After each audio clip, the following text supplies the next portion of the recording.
Hello, everyone. Linker here with the AFKArena podcast, featuring the people that make the community what it is. And if there's one guest that's seen this game through, it's our guest today. Will you please introduce yourself? Thank you very much, Lenker. It's my pleasure to be here. Hi, everyone. My name is Almo, or my actual name in real life is Hassan. Playing this game for since March. I don't know, you can count the months. And I'm 20 years. I'm 28 years old. I guess I made that mistake earlier. I'm 28 years old. I'm married, and I have a lovely daughter, which is she's 2.5 years old now. I guess that's it for me. All right, so definitely very engaged in life, also in the game. So what Almost didn't tell you there is that he's a multiple-time regional championship winner. He has mad Reddit memes. We'll talk about these. Also is a part of one of the most successful guilds. We'll also talk about that. But first, why don't you tell us a little bit about yourself? So, like having the daughter, having everything, you're so engaged. What does your day look like? Okay, so I have work from 7 a.m. to 3 p.m. So I get up at 5:30 a.m., get ready, go to work. And thankfully, since it's a mobile game, I can log in at work. I can get my attacks in. I can, give some King's Tower tries here and there because, it takes maybe 2 hours of trying to get one level at my stage. Yeah, on the side, I let these things run if I can. But mostly it's when I get back home. I done work at 3 p.m. Then I get back home at, let's say, 3:30 or 4. I get to see my family, but then I get also to play on the side. And since sometimes, let's say like Twisted Realm, I can just keep retrying on the side as I'm eating, as I'm talking with them, as I'm having fun with my wife, my family, my kid. Get to see my father, my mother, all of these, as well as playing the game. That's awesome, Hassan. Like the way that you're so engaged, both in the game and both outside. I bet you have a lot to tell. But the first thing that really caught and piqued my interest is that since you're so engaged in so many different communities, how did you first get to know the game? How did you catch up to it? Honestly, it was one of these silly ads that I saw of Brutus Really? doing some random thing. Yeah, I saw the ad and I was like, okay, if the game is as silly as this ad, then I might be interested in trying it. But it was also thankfully a time of where I didn't have any other game to play. Like in the past when I was in college and before that, I used to play World of Warcraft. And before that, I played Diablo 3. And before that, I played other games. And after college, I played World of Warcraft for 4 years. And then I played some Supercell games after I got back. But I got bored of all these games and I was looking for a game. And I saw that random ad of, I don't know, it was Isabella or it was Brutus or some random hero doing some silly thing. And I decided to download the game. And here I am today. All right. And where are you in KT campaign? So that our viewers are kind of aware who we're talking with. Okay, so I'm at the end of chapter 35. I think it's 3556 right now. And King's Tower at 709, if I'm not mistaken, where it's multiple stages now also. So that's another hurdle that I have to do. 709. So it's the double battle stages, which takes also double the effort. Right, right. And since you've played since March, right? Like, do you think some people that were earlier than you, like, do you see some replays at that point, or are you entirely by yourself having to make up the meta at that point? No, thankfully, I do see some replays since the game added these last 50 or 100 stages recently. So all the replays I see are also recent and I get to see it. But thankfully, since they added the last two-dimensional heroes, these two heroes have been a great success in both campaign and King's Tower. So every new attempt on these King's Tower stages are using these two new heroes and the energy comp. So you see Ains and Albedo with the twins, Rowan and Azaza. Amazing job dealing with heroes that are like over 100 levels higher than them. Right. So some viewers of this channel might remember I had a community post where you had Ainz, Albedo, and one other hero, and you challenged in PvP some other guy, and you completely beat him. And it wasn't like a noob; it was like way advanced. Yeah, it was actually my guildmate. Okay, so it is true. I used only 3 heroes. I used Arthur, Albedo, and Ainz. Mm-hmm. And the comp that I played against was the Flora Stall comp. So that was just a perfect comp that I can wait for Ainz to do his ult and just destroy the whole team. And if they don't die from the first ult, he just ults again and destroys them. So it just happened to be that specific comp that it was easy to destroy using these 3 heroes. Oh, so you feel Ainz is better against slow compositions. I also had that hunch. Yeah, against like tanks or less. Like if you have on the other team, if you have Azeza and he doesn't let you out, then it's GG for you basically. Mm-hmm. Mm-hmm. Mm-hmm. So certain style comps, but I also like, I don't know if you saw that. I was so hyped about them when they first came out. Both Albedo and Heinz are like so freaking strong. They had to buff Talene, which is like so outstandish for me. I did not believe they would ever release something that strong. I agree with you. I didn't expect that, but it could also be because they're adding this new Talene skin and avatar, so maybe they want to make more people get her if they don't have her already. In addition to adding these two new heroes that are really OP, so I guess maybe it's some of this and some of that, but I could be wrong. I don't know. But you would definitely know. So another thing about Almo, you have most heroes maxed out, all heroes maxed out, something to that I effect. do have all heroes maxed out, yes. All of them. What do you mean maxed out? Like plus 30 or plus 40? 9 or Uh, 36? okay. Plus 40 for all dimension. Well, all Celestials and Hypogenes are plus 40. For the Celestials, I have two of them plus 40 and some plus 38, plus 37. However, some heroes that I still have them as plus 10. I think the heroes that I never touched since I got in the game, like Maybe two. Olmus? Olmus is one of them. Cyrus is the other one, and Tranda. Oh my god, Shay's gonna hate Yeah, this. I just don't even know how to read her name because I never played with her, never even tried to read her name. So some of these heroes I have them as plus 10 just because they're placeholders. But the other heroes that I use anywhere in the game, I have them as plus 30 or plus 40. Right, so enhanced F2P, if you will. Yes. And same thing for furniture. If I use the hero at least plus 3 or plus 9, if I can afford it, you know. Oh yeah, because I think one guy did the math, and like plus 30 and plus 30 is way cheaper than plus 36. So getting the SI figure is way cheaper than furniture, I think. Oh yeah, for sure. Plus 30 alone is not that expensive. But if you want to get to plus 40, then that's where you need to, start preparing your wallet and get ready for it. Also, getting plus 9 is easy, but then getting all the extra copies, if you want to get the extra benefits from the furniture, then that gets also quite expensive. But I feel these extra little things, like if your furniture is plus 9 or plus 15, the difference is very small. You can still win if you have the right comp, rather than just adding that extra few pieces to your to strengthen your furniture. Yeah, I think the biggest difference, if you say PvP and PvE, in PvP, I feel like it's the flash stats on Elder Tree, I think is the biggest thing. And on Yeah, PvP and on PvE, I think it's just levels. that is very true. So I think what I'm doing on personally is I'm getting all the heroes I used to plus 9 before I choose a hero to get it to plus 36.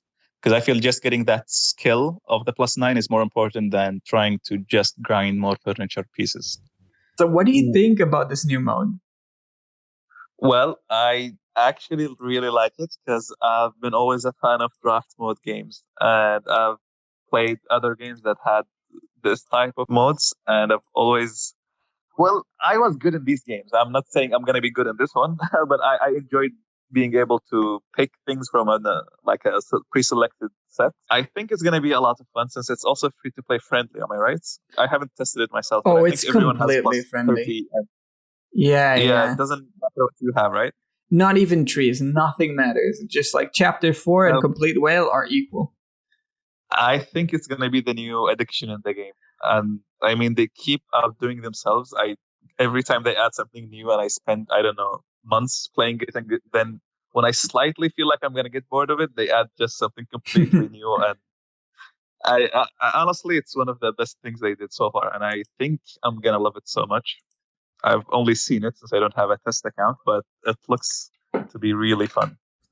I'm taking a hot And you screenshot of me seem, winning such a yeah, man. It's yeah, absolutely crazy. and you seem to be enjoying it a lot too. So Oh yeah, I love it. Have you played games like Hearthstone or something in the past? I did Hearthstone for well, I played it in 2000 and when did it come out? 13, 14. I played it for the first year it came out, Oh yeah. and I remember getting Yeah, and I also was buying stuff there and unlocking cars, the same mentality. But I didn't play it for a long time. All right, I mean, let's quickly get this out of the way because I know viewers are gonna bug about this. I know it's gonna be curious. People, Go ahead. I mean, you know what I'm gonna ask, right? Like, people are like, Yeah, sure. You can go ahead. I'm waiting for that question. So people are asking, yeah, how come you can do this? How come, as in money wise, or Yeah. what does it exactly mean? Yeah. So some people are like, because the investment amounts up to some crazy number that most people can't do. And I guess I'll formulate this as a question just to be fair. Okay. Uh, are you looking back? Are you okay with the amount of money that you spent? Is this something that you're fine with for yourself?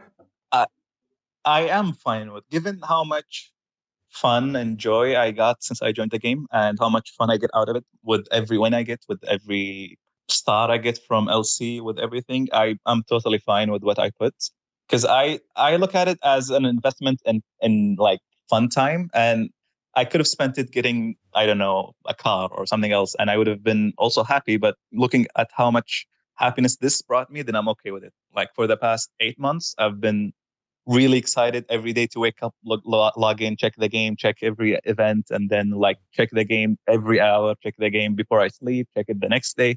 It's just something that I really enjoy. So I don't find anything that I spend on the game as a waste, and I'm happy, and I wouldn't change anything about it. I see. That's probably a pretty controversial take. Like, I bet some people, like, there's very engaged F2P players and they're kind of upset. We did talk about this in the round table that most aspects of the game are not entirely pay to win, but PvP, in a sense, is pretty difficult to compete with.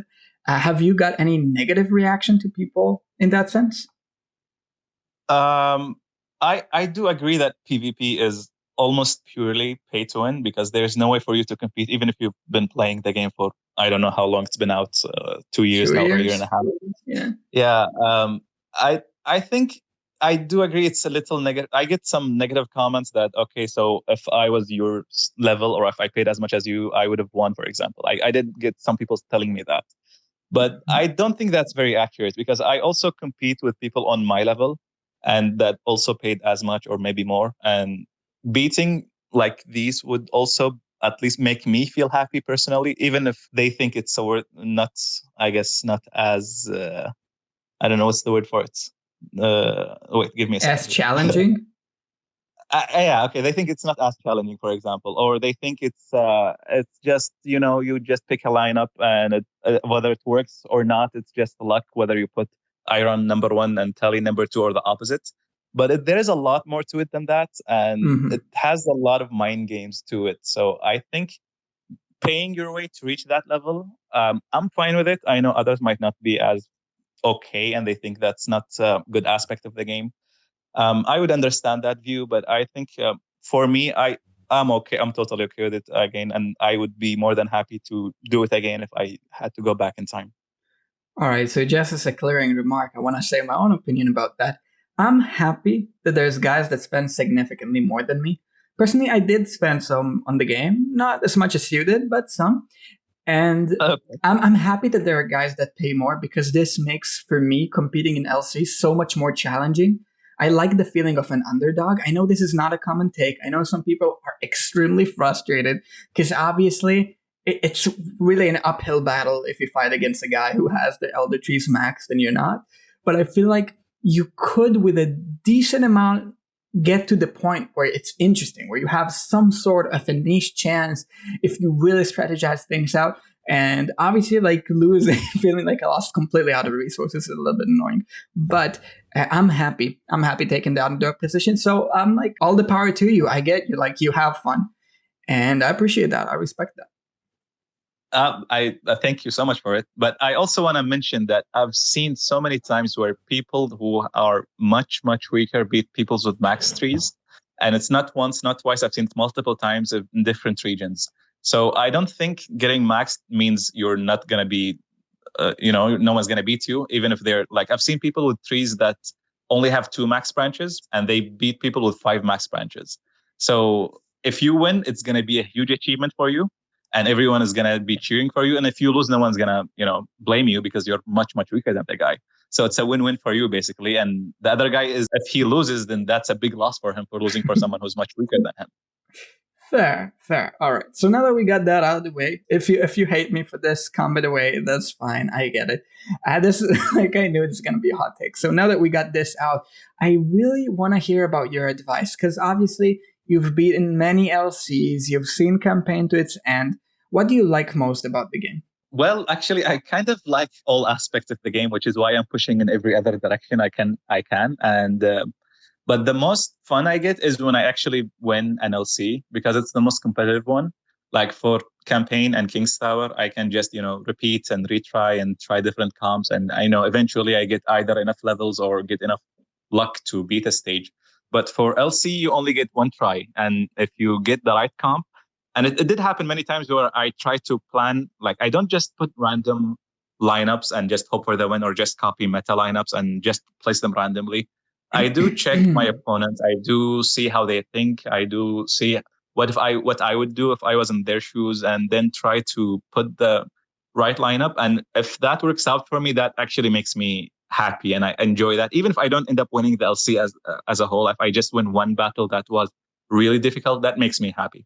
So that, I guess, that aspect specifically is what drives me to keep going and getting as high as I can.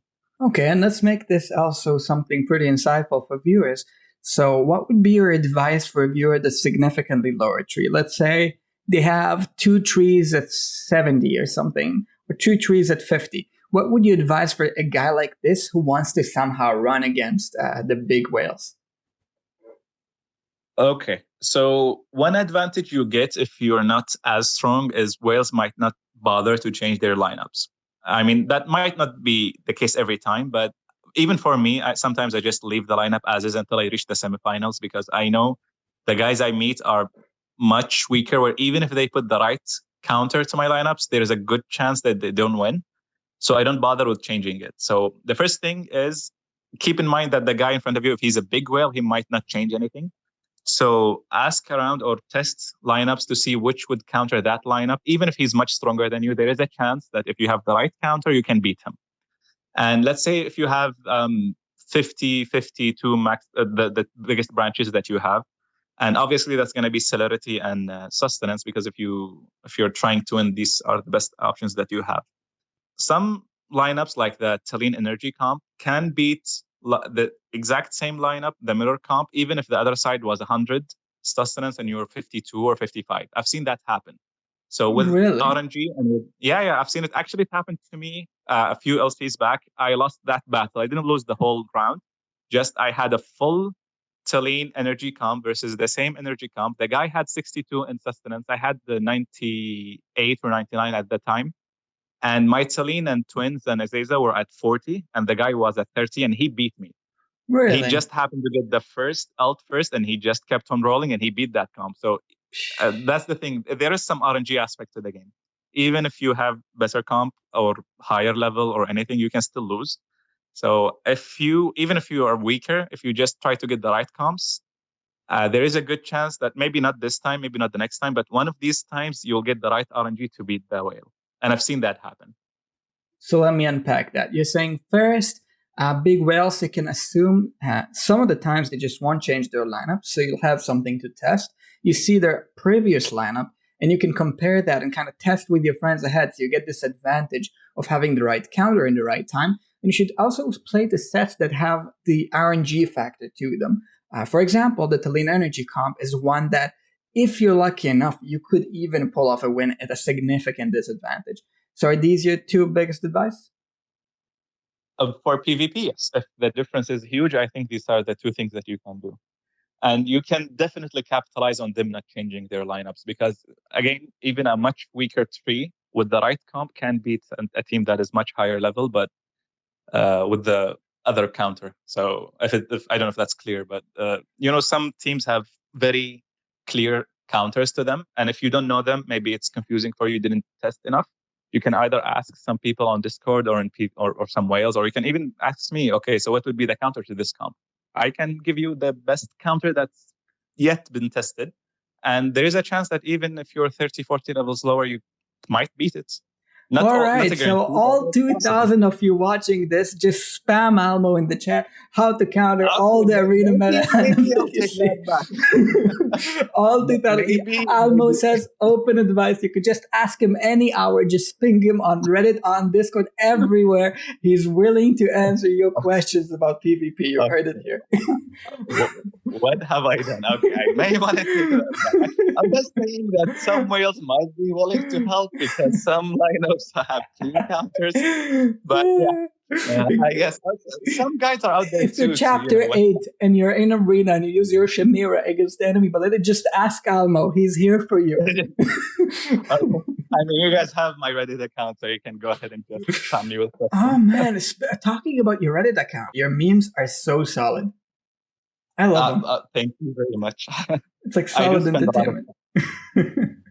Yeah, well, I enjoy memes and I love the game so much, as I've already made clear. And since I like many aspects of the game, sometimes I see something that I feel is worthy of making fun of. Mhm. And usually I try to go for the more relatable topics, because if I make a joke about something in chapter 35, maybe not everyone's going to get it, so it might not get as many likes. So I try to look at it from the free to play point of view, or from the other points of view that are more relatable. And then, I mean, of course, I don't come up with that template myself. It's, I remember the the memes one are you done. had where you're like, I guess I'm free to play. You remember that one? Oh my God, that got me laughing. What was it? Yes, I remember that. Sometimes they just hit me. I look at an idea like, okay, I know what to do with this meme, and I just make it. And I know some of them don't get as many likes, but I just do them anyways, because I like making memes, and it's something I enjoy doing. All right, guys. So definitely check that out for a good laugh. I'll link Almo's Reddit, Discord, anything down in the description, so you can spam him in chapter 8. What you have, Belinda versus Shamira, you send that to Almo, he'll answer you. Another thing. He said it. Another thing is you're also in a very credible guild. Do you want to talk a little bit about how that came to be, what you do inside it? Yeah, sure. So it all started when I reached round of 64 the first time. And I was in some random guild from my server. And I remember Charles contacted me, and he said they have a new project where they only had Cloud by the time. And they were thinking to start a new guild. And they wanted to call it Cloud9. And the guild had no one. It was just him and I think his alts. And they just added random alts in the guild. They had like 10 members or 5 members of just What alts. is it with like top guild leaders like Charles and Newton starting second guilds and filling 40 alts in there? I don't get that. Well, because if they invite you to join a guild that only has one member, that you might not be as inclined to join. But if you see 40 plus, even if you know their alts, you think, okay, at least I get to see Soren every other day, maybe. I don't know. Something that is, especially for people. I was new to the game back then. I think it was like 3-4 weeks in, and I didn't know the game back then very well. So I also had the idea that I need a guild that makes Soren every other day. Otherwise, I don't want to go to the guild. I didn't know any better. But so seeing some alts, and he was saying, trust me, we'll have more members. It's just new. We started very recently, and you're one of the first guys we talked to. So I checked his other guild, and it looked like a very good guild. And when I checked Cloud, I didn't know much of what to look for, but I see many stars and things there. So I was like, okay, this must be good.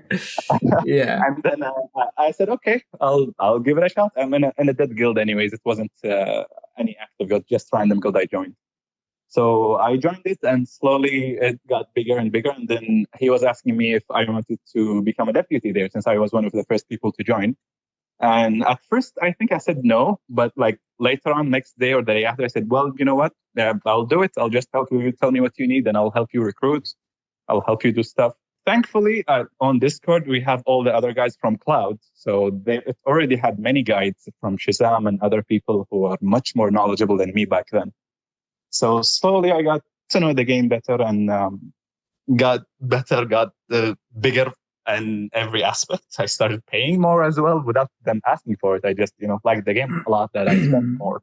That's awesome. And you could tell what a great success Cloud9 is. It's one of I think the best sister guilds up there with casuals, with all the Chinese guilds. I seen the last AE. You guys did great. Yeah, thankfully with the lead of Charles and Shazam and others, and we have in Cloud9 now many great members that are helping the guild to compete even with Cloud in the ranks. And even in the past, as you said, past few events, we were very close to them in ranking, and we did as much damage in many aspects. So we do have, I'd say, now the success of Cloud9 is as clear as you said. I mean, it's one of the best sister guilds in the game, and I'm proud to be one of the earlier members who joined it, and to be a deputy and a leader in that guild. Yeah, yeah. Me myself, like I have the Rebirth. You're on our server. I love to see you there sometimes. And we just opened up a new guild that I'm trying to kind of have succeed a lot, like the Rebirth too. And since we're a developmental guild, it's a little bit of a different vibe. But what would be your advice to those new guild leaders that are trying to coordinate towards AE, like trying to start out? What would be the biggest thing you feel a good guild would do in preparation for AE? First thing, you definitely need to have a clear plan, and especially if you have an already established guild, you should probably prepare the plan there, and then the other guild do it with you. And even if they don't have as strong of members, if they try to at least mimic that plan, they'll definitely do better than not having a plan. So what we do, and what I know every other successful guild does, would be to either have someone on test server and test things there and then prepare a plan, or contact other guilds to ask if they can assist you in making a plan, or try to come up with a plan from the patch notes and see, for example, this boss doesn't take damage from warriors or celerity, so you have to have your guild go to mages and other stuff. So as long as you have a clear plan, okay, guys, you only can get that much essence per hour. Okay, guys, don't take town 8 until last day of the event, or whatever plan that you have. If things are organized, you're gonna do much better than letting things happen as they go. And even with a plan, you still get some people not following it to the letter. You get some people doing their own thing, but at least if there's a general theme that people are following, it's much better than not having anything. So whether the plan is for the first stronger guild or for the newer guild, it works, and it helps the new leaders at least enforcing rules that are already there instead of coming up with rules on their own. So let's say we have a few guild leaders and deputies listening in. So first thing is obviously prepare a plan in advance, let the people know, look around. But let's make this concrete. What would be one thing, for example, for this Abyssal that you feel is a useful piece of knowledge for those guild leaders and deputies listening that want to really plan it out? What is something that you feel like is less known and would be useful for them to know? Okay, something less known, I don't know, but something that they definitely need to enforce is to have more people switching from celerity to mages and sorcery. Because if you end up killing the last boss Ainz before the albedo, you're gonna have a hard time beating her and when she's in her rage form. Mm-hmm. So something to enforce is if you see more people with celerity and might or warriors attacking, you need to ask them to stop and wait for sorcery guys to attack in, and you want the two bosses to die at the same time to minimize the enrage effect. So if let's say you have deputies and each one is taking care of, let's say, 20 members, you assign them to look for them. You make sure that you have half your guild warriors celerity, half your guild going sorcery, and you try to coordinate attacks where you don't kill one boss before the other, and because that would be the best thing you can do. If you kill one of them before the other, you're going to have a hard time killing the other boss. I think that makes sense. So overall build plan is, for starters, you could do whatever, because this is obviously for the end boss. So for starters, I guess celerity seems like the best to start, because just in the very first part, it's going to be the easiest. But once you equate all of those factions somewhere in the middle, like you need to have celerity 3, then celerity 4, and mages 4, you have everything. At that point, you want to coordinate people so that a lot of people, I think, forget another thing, and let me know if this is what you're going at, that you still deal damage to the other boss. So you want to save Ainz some health so that the guys attacking in with mages and sorcerers won't just kill him right out of the bat. Yeah, that is very true too. You don't want to leave him with like 1 million health left, because the other guys will just hit him in one attack and destroy him before trying to kill albedo. So you wanna go equal. If at best case scenario, I guess would be one attack here, one attack there, but that's impossible. So you want to leave him with at least 10% health, where if they are attacking the other boss, they are not going to kill him. And if you bring both of them to 10% or lower, then it's fine, I guess, to kill one of them and then kill the other. It's not going to be a big deal. But if you leave one of them with 50% health and everyone's going celerity and destroying ions, and then you're going to be kind of in a bad Very situation sad. with the other boss. Very sad. Yeah, you're going to be very sad. All right, let me make this concrete. So, general build plan, as far as I get it, and feel free to critique this. I'd love if you have input. Is I feel like the start is optimal to have celerity as a start, because celerity is just the most efficient in most cases. If you have a very good god comp and nothing else, then maybe that. But just start with celerity. I feel like it's the safest. And once you get to the initial bosses, what do you think? Yeah, I agree. Celerity is the way to go for in the beginning. All right, so you take celerity to 3 and then maybe celerity to 4, but around the time where you need to bring everything to 3, at that point you want to main. And when you want to main, you want to manage your guild. So you want to have deputies and people to ask people directly and just really coordinate things down so that about half is building mages and might and the other are building celerity. And celerity. Well, yeah, that's true. And I think it's also maybe a good idea if you can end the plan, you can maybe make a survey to ask your guild which players have good mages and which players have good celerity. Most of them have good celerity, but not everyone has good mages. So you want to make the good heroes that you, you want to make the good players that have mages maxed out or at least closer to max. Them you can make them main in sorcery and let the others main in celerity and might heroes. Oh, that's actually really interesting. Okay, so now in my mind, I have 3 levels of preparation. First level, just throwing out some rules. Don't steal our stuff. Be nice. Cooperate with us, etc., etc. Like try to focus in one tree, stuff like that. As second level is where you generally plan out. You just assign who goes celerity, who goes mages. Everybody starts with probably celerity, and then from that you branch out.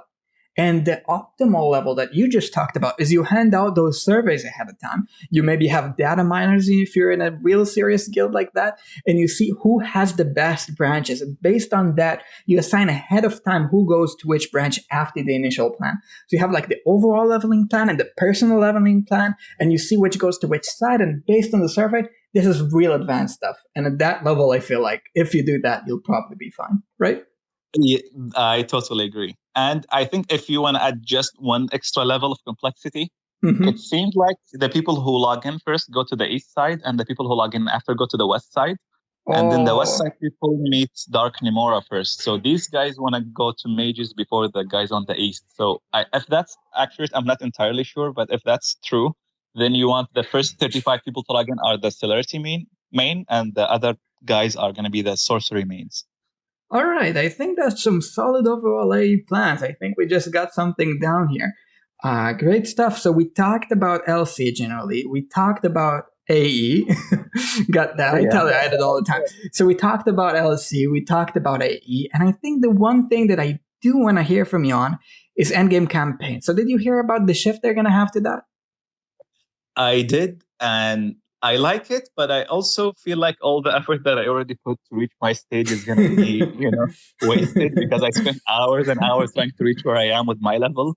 And now I know people with lower level are going to reach there, but that's fine because that means I'm going to also be at a higher level and campaign maybe chapter 36 by then or maybe further. 36? That is so insane. Oh, I mean, if you see the other guys reaching chapter 37 or almost there, then you think 36 is not that. Wait, is somebody crazy. At 37? Nobody's at 37. I'm not sure if they're there, but I know the people with level 590 heroes, they're at the end of chapter 36. I still have 40. No, I have 32 levels to go. So it's still some. I still have some power to get. Obviously, you've experimented with all the heroes. You've had the ability to experiment with most of them. My feeling personally is that heroes that are inconsistent are going to rise. So you're going to see Thor and you're going to see Lucretia. Because if you had like 5% in the past and you had to do 5% 5 times in a row, that's like 1 in 3 million. But if you have to do 5%, win it, and then do another 5%, then you do 5 times 5%, that's 100. So like 100 replays is way more possible. So I think anything that's inconsistent is going to see buff, like Lucretia, like Thor. And who do you think is also like the big gainers of this? I actually think these specific 2 heroes are going to show a lot more when you get Lucretia Cheese and Thor and Cheese as well. Maybe some heroes that are glass cannon like Zaf or Irons are going to also shine more, because you just need it to happen just once for it to click right, and then you can go to the next stage. Because right now, I used Ainz the day it came out, and I've been using it almost in every stage in campaign because I love him so much. But it takes so much effort to get his ult going, but once it gets there, there's a very good chance that you already beat the stage. Almo, you're a genius. You know what I just thought about? You know what hero is going to be huge and I never thought about before, and I just figured? Oh, Khazard's probably going to be really good. That is true. I in the past I really hated him for how fast he dies, but now I can see him also shining with just one ult, and that's enough. Yeah, because he just needs to get a couple right freezes. So if you get like a few more retries than that, oh my god, you're a genius, Almo. Well, thank you. He wasn't one of the ones I mentioned, but I guess it's on the same category I was talking about. Yeah. Oh, man. Yeah, it's going to be much easier now. As you said, if it takes 5 tries, I think the last stage I struggled so much with was 35-48, where it had 2 floras and 2 different battles. And just getting to stage 5, it takes me maybe like 2 to 3 hours of trying. And I don't use scripts because even if they say it's fine, I just don't like it. And I feel it's like cheating. So I just do it manually. And I retry manually every time. And it takes me at least 2 to 3 hours to get to last battle. And I die instantly there. And that was very frustrating for me. But I wanted to beat it with much lower level than the last 3 player I can see. And I think I did it with like 15 or 20 levels lower, but that took about a week worth of tries. And I think now people can do it over a day with the same level that I did, because they don't have to redo the flora stages, which I hated my life doing. So it's good, I guess. I hear you. And what would be like one hero, one synergy that you feel like with all your experience, not enough players are aware of? What is something that you feel really good about that newer players maybe or mid-game players should know about and maybe invest in? So one hero that I feel is not getting as much appreciation as I think he deserves is Ezio. And yeah, he's been great for me since day one he came out. I've been using him in PvP and PvE, and I see a lot of people saying he's one of the worst dimensionals out there.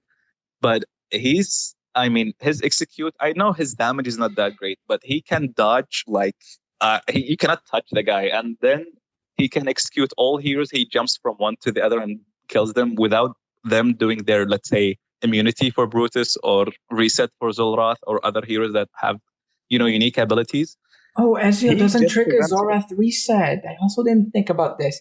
I used him a lot against Iron Comp, and that specific thing he does to Zul'Rath makes me win more games than if I used, other heroes that would just try to reset and try to survive that second battle, which is extremely difficult, when you play against Burst Comp, and after the reset, it's usually GG. But with Ezio, and he's preventing that, it's amazing. And even in, other aspects of the game, when you go to the lab or other places where you have to beat Brutus or other heroes that take time and you have to wait 8 seconds for 2 seconds times 4. But it's still, he makes my life so much easier that I use him in every aspect that I can.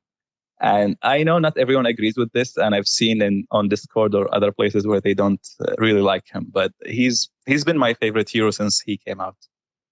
That's awesome. All right. Well, Almo, I think this was super insightful. It was insightful for me. I'm sure the viewers caught a lot more too. It's been an absolute pleasure having you here, and thank you so much for coming. I'm genuinely so happy to have you, and I look forward to having you in the future.